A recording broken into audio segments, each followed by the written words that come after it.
గురుకుల పాఠశాలలు. గురుకుల పాఠశాలలు అంటే అప్పుడు మంచి చాలా ఆహ్లాదకరమైనటువంటి వాతావరణం ఉంటుంది.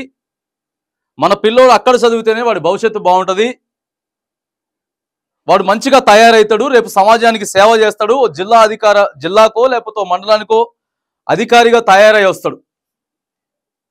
వాడి మాట బాగుంటుంది, వాడి ప్రవర్తన బాగుంటుంది, వాడు మంచిగా హెల్దీగా ఉంటాడు అనేది గురుకుల పాఠశాలలు ఒకప్పుడు. కానీ ప్రస్తుతం గురుకుల పాఠశాలలు ప్రధానంగా కాంగ్రెస్ పార్టీ అధికారంలోకి వచ్చిన తర్వాత ఇప్పటికీ 8 నెలలు అవుతా ఉన్నది. ఈ 8 నెలల నుంచి కూడా కాంగ్రెస్ పార్టీ గురుకుల పాఠశాలను పట్టించుకుంటుందా లేదా? సరే, అప్పు చేసిండు, సప్పు చేసిండు, మందు తాగిండు, అది చేసిండు, ఇది చేసిండు, రాష్ట్రాన్ని అధోగతి పాలు పట్టించిండు అని ఎవరినైతే మరి కేసీఆర్ని మనం అంటా ఉన్నామో, ఆ ప్రభుత్వంలో మాత్రానికి గురుకుల పాఠశాలలు మరి ఇంత అధ్వానంగా అయితే లేవు. సమస్యలు ఉంటాయి కానీ ఇంత అధ్వానంగా అయితే లేవు. ప్రస్తుతానికైతేనండి ఇక గురుకుల పాఠశాలల గురించే చర్చ. చనిపోతా ఉన్నారు పిల్లలు చనిపోతున్నారు, అనారోగ్యాల పాలవుతున్నారు. ఇక నానా రకమది. ఇక నిన్నగాక మొన్ననే జగిత్యాల జిల్లా మెట్పల్లి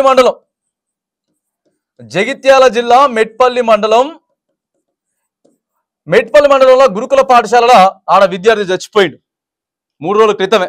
ఇక నిన్న అనుకోరాదండి, ముఖ్యమంత్రి గారి సొంత జిల్లా అండి మహబూబ్ నగర్ సొంత జిల్లాల మహమ్మాబాద్ అనేటటువంటి మండలంలో 25 మంది గురుకులాల ఆడపిల్లలు అస్వస్థకు గురయ్యి ఆడ హాస్పిటల్లో ట్రీట్మెంట్ పొందుతా ఉన్నారు.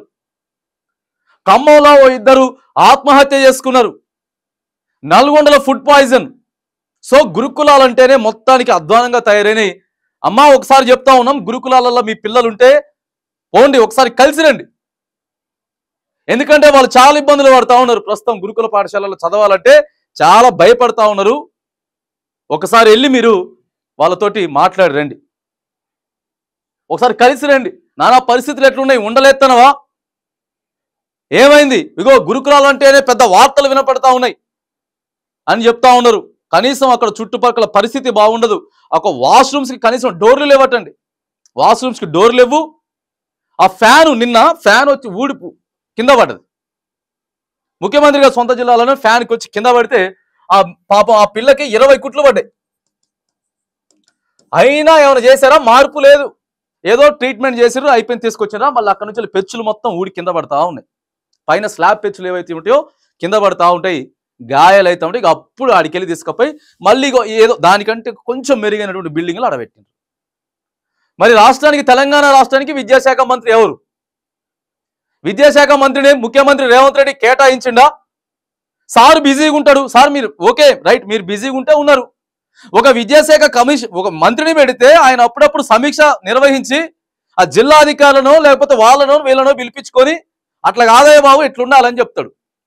ఓ మంత్రి లేడు, పట్టించుకున్నది లేదు.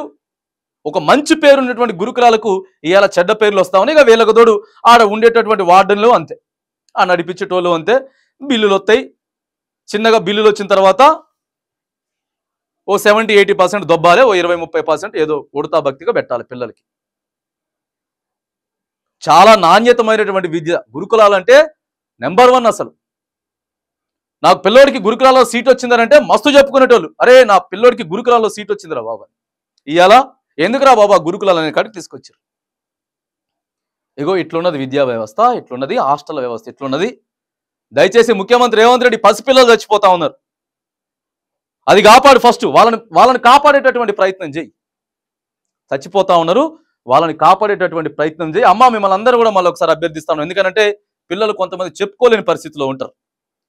మా ఇంటికాడ మా అమ్మకో మా నాన్నకో మా పరిస్థితి చెప్తే వాళ్ళు బాధపడతారని చెప్పి అనుకుంటా ఉంటారు. దయచేసి ఒకసారి మీరు పోయి అక్కడ స్థితిగతులు ఎట్లున్నాయి, పరిస్థితులు ఎట్లున్నాయి, గురుకులలో ఒకసారి ఆలోచన చేయండి. మీరంతా ఒక ఉద్యమం తీసుకురండి, ఆడున్నటువంటి కలెక్టర్కో లేకపోతే ఈడికొచ్చి ప్రజావానికో వందల మంది వచ్చి ఒకసారి మీరు కంప్లైంట్లు పెట్టి ఒక్కసారి మీరు వ్యతిరేకిస్తే తప్ప ముఖ్యమంత్రి గారికి కళ్ళు తెలుసుకునేటటువంటి పరిస్థితి లేదు. చిన్నపిల్లలు చచ్చిపోతా ఉన్నారు. ఇగో అందుకే మాట్లాడుతున్నాం. ముఖ్యమంత్రి రేవంత్ రెడ్డి అంటే మాకేదో ఇది కాదు, లేకపోతే ఆయనకి మాకేదో గెట్టు పంచాయతీ పుట్ట పంచాయతీలు ఏం లేవు. కాంగ్రెస్ పార్టీకో మా ఛానల్కో ఏం విరోధం కూడా లేదు. కానీ పరిస్థితి బాగాలేదు. దయచేసి గురుకుల పాఠశాల అన్నిటి కూడా బాగు చేయాల్సినటువంటి మరి బాగు చేయాల్సినటువంటి చేయాలి, బాగు చేయాల్సిన పరిస్థితి రాష్ట్ర ప్రభుత్వంపై ఉంది.